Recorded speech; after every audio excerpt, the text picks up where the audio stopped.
আর যে খবরের দিকে নজর রাখবো এই মুহূর্তে, পাহাড়ে নিয়োগ দুর্নীতিতে সিবিআই তদন্তে স্থগিতাদেশ দিল সুপ্রিম কোর্ট। সিবিআই তদন্তে অন্তর্বর্তী স্থগিতাদেশ দিল সুপ্রিম কোর্ট।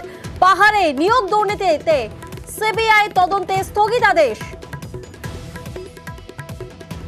আমরা জানি যে পাহাড় নিয়োগ দুর্নীতিতে সিবিআই নির্দেশ দেয় কলকাতা হাইকোর্ট এবং তারপরে এই নির্দেশকে চ্যালেঞ্জ করে সুপ্রিম কোর্টে যায় রাজ্য, আর তারপরেই সিবিআই তদন্তে অন্তর্বর্তী স্থগিতাদেশ দিল সুপ্রিম কোর্ট।